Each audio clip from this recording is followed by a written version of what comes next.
Even though a police officer visited our house, I wasn't particularly alarmed since it was a familiar face. However, that was naive of me. My heartbeat skyrocketed when Officer John mentioned arresting my wife for fraud. "We're arresting your wife on suspicion of fraud. We need to conduct an interrogation immediately," said John. He then forced his way into the house, pushing me aside as I tried to restrain him, saying, "Wait a minute, please." He then made a serious announcement. "The victim, who claims to have been defrauded, says they'll forgive the deed if the stolen amount is returned. Can you immediately compensate for the $10,000 loss?" $10,000? That's impossible right away, I replied. Dissatisfied with my answer, John coldly retorted, "Then we'll have to take your wife. We can't tolerate someone skillfully deceiving others and taking their money." Initially, I was bewildered, but the more I heard, the more I felt something strange. "Are you sure my wife committed fraud? She's been hospitalized for the past 2 years. "What? But your wife is supposed to be working for a major trading company, right?" Hearing John's words, my suspicions grew. My name is Alex, an office worker in my 30s. Though it's the prime of my career, I've been unable to immerse myself in work. I have a family of 3, including my wife Sarah and our 3rd-grade son, Eric. Sarah has been hospitalized for the past 2 years due to illness. Believing in Sarah's recovery, I leave work on time to dedicate myself to household chores and child care. After 2 years, I've gotten used to managing chores efficiently and helping Eric with his homework.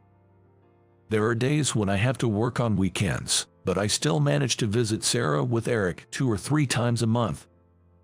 Wishing for Sarah's speedy recovery occupies most of my thoughts, but lately, something else has been troubling me. I've started to notice some unsettling movements around our house. One day, after stopping by the supermarket on my way home from work, I spotted someone dressed as a police officer lurking nearby. "Good evening. Are you on patrol? Is something wrong?" I asked. The officer was startled by my sudden approach because he hadn't seemed not to notice me behind him. After apologizing for surprising him, I inquired about the situation, and he began speaking in hushed tones while showing his badge. "Actually, there have been reports of a suspicious person in the area. A masked adult wearing sunglasses has been approaching children. So please be careful. If you see anyone suspicious, let us know." The badge had the name John on it. According to him, there is a dangerous person wandering around here. I thought to myself that I needed to warn Eric about being cautious. After greeting me, John left. "Eric, I just met a police officer. A police officer said there's been a suspicious person around, so be careful, okay?" I cautioned Eric while unpacking groceries. He was busy with his homework, so he gave a distracted response. He has been manly more and more, but I was worried he wasn't paying attention. "Are you listening?" I asked, somewhat exasperated, but then I was suddenly preoccupied with another matter. "Eric, sorry, I forgot to set the bread maker this morning. Go ahead and take a bath first. I'll start cooking now." Rushing to the bread maker, I was momentarily choked by the steam that rose as I opened the lid. "Calm down, Dad," Eric said with a sigh. "I baked bread since you forgot, and you're putting the laundry in the wrong place again. Please don't make me tell you multiple times. Try to remember after the first time." At work, people commend me for managing household chores and child care on my own, but in truth, Eric is several times more reliable than I am. It's probably such a dependable son that we've been able to manage even without Sarah. "If Mom doesn't come home soon, it'll be a hassle for you, Eric," I said jokingly. Eric responded by pursing his lips tightly. "It's okay, I can take care of things at home just fine, but Mom needs to get better first, and even when she comes back, I'll still help out with the household," he said. With tears welling up in his eyes and a frown forming between his brows, Eric said, Eric believes Sarah's hospitalization is his fault for being a nuisance. One day when we visited Sarah, she was weakened by medication side effects. She vomited repeatedly in front of Eric. "If you are not a good boy, I will have a hard time." Sarah had scolded Eric before her illness was discovered. This conversation seems to have deeply impacted him. So, he's vowed never to trouble his mother again. Let's visit Mom this weekend. She's looking forward to seeing how well you're doing in your studies. Now, let's eat and finish your homework, I encouraged. Saying this with a cheerful voice, Eric seemed thrilled to see Sarah and jumped around in excitement, helping with the meal preparation. A week flew by quickly, and the day to visit Sarah arrived. Eric, in a great mood from the morning, said enthusiastically, "Let's buy the cheesecake Mom likes before we go." "I don't think Mom can eat something so heavy." "Well, if she doesn't want it, you can eat it," I replied. After this exchange, we bought a popular cheesecake from a souvenir shop at the station and visited the hospital room. Sarah seemed to be in relatively good spirits that day, but she looked somewhat troubled. I decided to talk to her while Eric was away in the bathroom. Although it wasn't about her health, which was a relief, however, what she shared was quite unsettling. "Recently, I've been receiving silent calls. The caller doesn't say their name, but the phone is definitely connected. Sometimes, it stays connected for as long as 5 minutes," she said. "That's creepy. Actually, there have been police patrols around our area too, mentioning a suspicious person lurking around. It's a dangerous world we live in. Whether it's the news or social media, it seems we're bombarded with bad news. I hope Sarah's health improves soon and we can return to a peaceful life, but in these times worries never seem to end." Silent calls can really wear you down mentally, can't they? You haven't talked to the police yet, have you? It doesn't seem like there's any direct harm, and I doubt anyone would come to the hospital to cause trouble. "What are you talking about? It'll be too late if something happens, right? I'll talk to the police patrolling our area." While we were discussing this, Eric returned. This visit was what Eric had been looking forward to. We decided to put an end to our somber conversation and enjoyed the cheesecake while chatting happily. The following week, as I was returning from work, I saw John patrolling. I thought it was a good opportunity to discuss the silent calls, but John was deeply engaged in a conversation with Eric. "John, thank you for your hard work, Eric. Have you finished your homework?" "I finished it a long time ago. I went out to play with friends and just got back." After nodding at Eric's response, I turned to face John. "Sorry to interrupt your work, but I have a concern and was wondering if I could have a moment of your time." "Of course, that's fine. What's the matter?" Just knowing that someone is nearby to protect us is incredibly reassuring. However, I'd prefer not to let Eric hear about this conversation.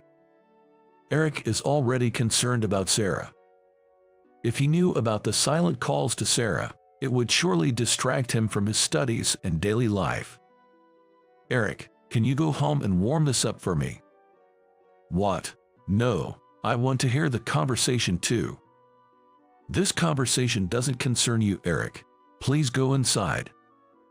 Despite asking Eric to warm up the food we bought, he was reluctant to comply. Sensing my intention, John offered his help. "Eric, you can help out at home too, right? That's very commendable," John praised. But Eric wasn't so easily swayed by such childlike persuasion. Feeling bad for keeping John busy, I was about to leave when he said, "I'm around here almost every day, so feel free to talk to me anytime." I thanked John and, together with Eric, waved goodbye to him. We went back home. While Eric and I were having dinner, Eric started talking with his mouth full of food. "John is really a nice guy, isn't he?" "Yeah, protecting the town is a tough job. We should be grateful. By the way, what were you talking about before I arrived? Did he mention any sightings or something?" I casually asked, recalling the serious conversation between Eric and John. but Eric's reply cast a shadow over my heart. He was asking about what time Dad usually comes home, when Mom will be back, and if there's anyone else living with us. He mentioned there have been burglaries around here, Eric said. I haven't heard of any burglary incidents in our neighborhood. Since Eric is still young, he might be concerned about whether Eric is living alone or if there's someone to take care of him. However, it felt intrusive, like someone was prying into our lives, which didn't sit well with me. It would be great if we could live without any incidents. Also, Eric, be careful not to share too much information about our home with others, I advised. Although Eric didn't seem entirely convinced, he replied, okay, and I decided not to press the issue further. About a month had passed since then. As I was preparing to visit Sarah with Eric, the doorbell rang. Since visitors were rare, I assumed it might be a salesperson and checked the monitor. I found only to see John there. Good morning. Is there something wrong? I greeted John as I opened the door. Seeing a familiar face in the form of a police officer didn't particularly alarm me. However, that was naive of me. John's words made my heart rate spike. Your wife is under arrest for suspicion of fraud. We need to conduct an immediate investigation. John said this and ignored my words. Please wait. He forcibly entered the house. Can we talk about this? There is a child here, so please, let's stay at the entrance. I tried to keep my voice low not to disturb Eric, who was getting ready inside, but John disregarded that and barged into the living room. Then he made a grave announcement. There are accusations of a crime against her. The victim, who claims to have been defrauded, says they are willing to forgive without escalating the matter if they are reimbursed. Can you cover the loss of $10,000 right now? $10,000. How did this happen? That's impossible right now, I muttered while confused. In fact, with the expenses for 2 people plus Sarah's medical bills on a single income, our savings were nearly depleted. The savings that were more than sufficient when my wife was working were almost gone. Then, I will have to take your wife with me. We cannot tolerate anyone exploiting vulnerable individuals and aggressively defrauding them of money. Hearing John's words, I felt a disconnect with my image of Sarah. Are you sure it was my wife who committed fraud? She has been hospitalized for the past 2 years. Isn't your wife supposed to be working for a major trading company? Hearing John's words, my suspicions grew. How did John know about Sarah's previous employer? It's possible Eric might have mentioned it, but he wouldn't know what a trading company entails. And Sarah's workplace had even become a joke since he couldn't answer it precisely. It's hard to believe the police would know every local resident's occupation, and even if they looked it up, they should have quickly found out about her resignation. John, could I see your police badge again, please? At my request, he visibly showed signs of disturbance. At this point, I was certain he wasn't a police officer, but I was worried about pressing the issue too much in case it led to a complaint. After all, Eric was inside the house as well. I didn't want to put my child in any danger. John quickly regained his composure and, with feigned authority, raised his voice. Well, if your wife isn't here, I have no choice but to take you instead. What will you do? Will you come to the station with me? Or will you settle this with money? Of course, I'll have to handcuff you if we go to the police station. Looking outside from the entrance, there was no police car in sight. He had handcuffs, but they lacked a sense of authenticity. It looked somewhat flimsy. They seemed like something you might buy at a store, resembling a toy. Paying was not an option. But if I were taken away, who knows what might happen? I grabbed my cell phone, pretending to be scared, and pleaded with John. I have a family member who might be able to lend us some money. Can I check with them to see if they can transfer the funds? That way, both Eric and I won't have to leave here, right? After a moment's thought, John nodded, all right. But you'll make the call here. I can't let you use it as a means to escape. I'd have to call for backup otherwise. Thank you, I said, opening the Contacts app. I wanted to contact the police, but John was closely watching my actions, and he would hear the conversation. So, I decided to call a sharp-witted friend who was a lawyer. We kept in touch regularly, and he was aware of Sarah's illness and often visited to offer support. Please answer the phone. My plea was answered as the call was picked up after a few rings. Sorry to bother you so suddenly, but could you lend me about $10,000? I'll make sure to pay you back. What's going on? He asked, sounding concerned. Sarah has apparently committed fraud, going to the homes of the elderly and swindling them out of their money. If we pay $10,000 now, it seems we can settle this. Please help. Hey, but as for Sarah, please, right now the police are inside the house, and they're suggesting that it would be better to settle this matter through a settlement if possible. It might seem strange, but that's okay. When I interrupted the conversation to continue explaining, it seemed like he understood well. Are you at home? He confirmed again before saying, I'll transfer the money today, so please wait, and then hung up the phone.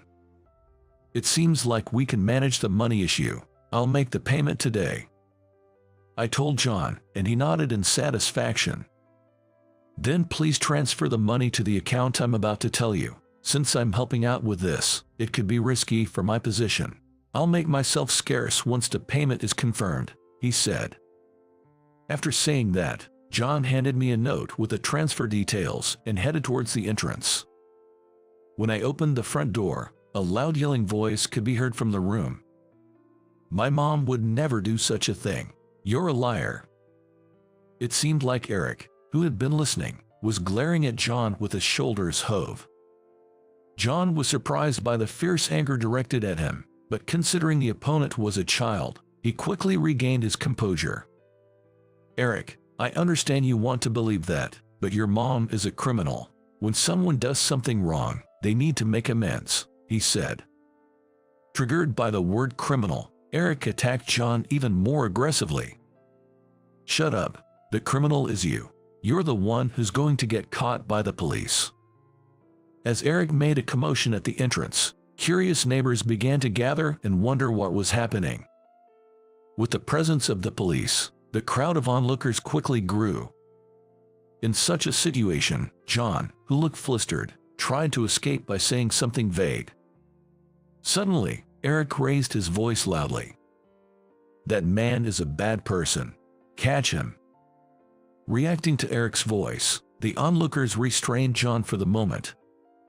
As he tried to shake them off and escape, the residents began to seriously hold him down. Almost at the same time, a police car appeared. The real police had arrived.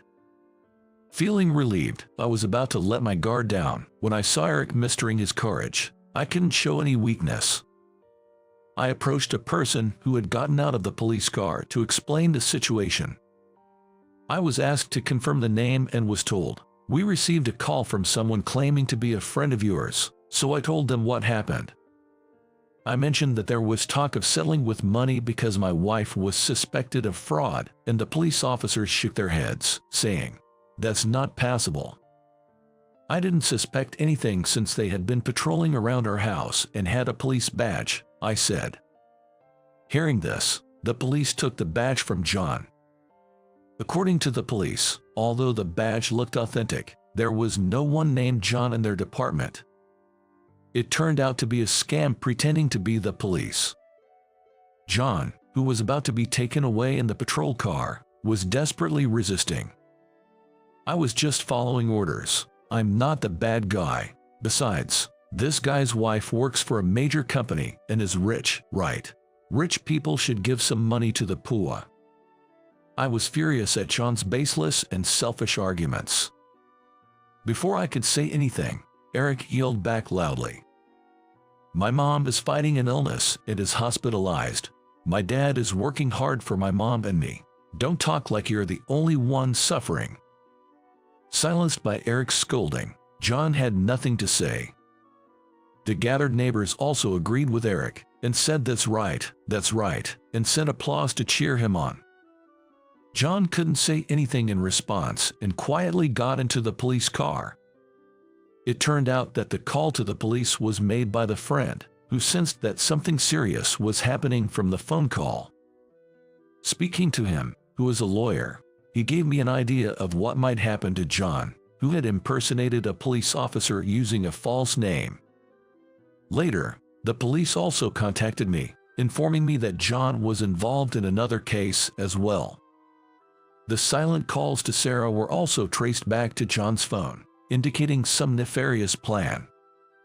Furthermore, it appears he had a previous conviction for fraud, which involves deceiving people to gain illegal financial benefits. He also claimed to invest the collected money to increase it, charging people for seminars as part of a group. Most of the money wasn't actually invested, and although a small portion was returned as dividends, he later claimed investment failures and embezzled the rest. Handling others' money for investment requires a license, which John never possesses. Additionally, forging a police badge also constitutes a crime. John has indeed committed many crimes. Given what I've discussed with a lawyer friend and the police, it seems likely that a severe sentence will be handed down. After all those has been done, it's only right that the crimes are fully atoned for. Above all, the most important thing is that Eric wasn't harmed. The police and our neighbors praised him too. Eric did a great job standing up to the bad adult. Eric stood by his principles and fought against the wrongdoer. As a parent, it was nerve-wracking to watch, but I'm proud of the way Eric lives his life. Eric, embarrassed by the praise, blushed and turned away, saying it's nothing. You knew your kind mother would never do such a thing, didn't you? Of course, I believe in both you and your mother. Hearing my words, Eric smiled happily. Despite everything, it's a relief that nothing serious happened. When I asked Eric if he had finished your homework, he widened his eyes in shock and rushed to his room. Oh no, I just remembered I have a report due tomorrow. I sighed and said, but it was a relief to see our normal routine returning. Later on, the incident was briefly covered in the local newspaper. The headline reads, "Elementary school student's courage leads to arrest of criminal." Mom, this is about me. Eric insisted on bringing the newspaper to show to Sarah, clearly eager for her to see the article. Of course, Sarah was already informed, and the hospital had various newspapers, including local ones, so she might have seen it.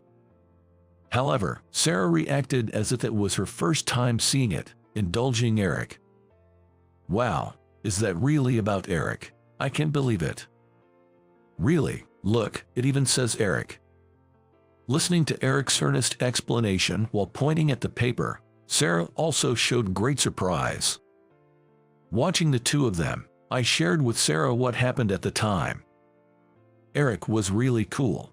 He yelled, "My mom would never do such a thing," and even the criminal got scared. Eric, did you really say that for me? You've grown impressive. Thank you. As Sarah praised him and stroked his head, Eric's eyes welled up with tears for some reason. Sarah asked with concern, "What's wrong?" to which Eric replied in a soft voice, "I'll be good and do my best. I won't cause you any trouble, Mom. Please get better soon. I feel like it's my fault you got sick." As Eric's tears fell, Sarah gently hugged him and said, "This illness isn't your fault, Eric. It's a trial that God has given me, but it's one that we can definitely overcome, so don't worry." Then, as if remembering something, Sarah continued, "You know, I once said that if you weren't good, I would get sick. That's not true at all. I'm sorry for saying something so harsh." Before long, tears were in Sarah's eyes too, and the sound of their sniffles filled the hospital room. Dr. Smith also said that if things keep going this way, I might be able to leave the hospital soon. So hang in there, I'm doing my best too. Sarah has been looking really well lately. If things continue as they are, Dr. Smith's prediction about her being able to leave the hospital soon might just come true.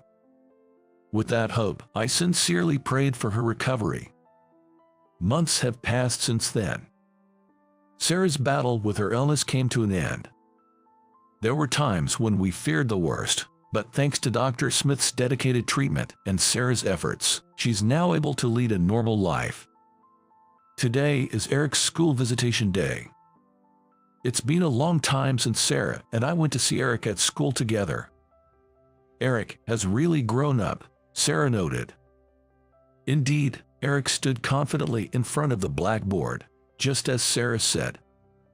The visitation day's theme was to present essays about future dreams.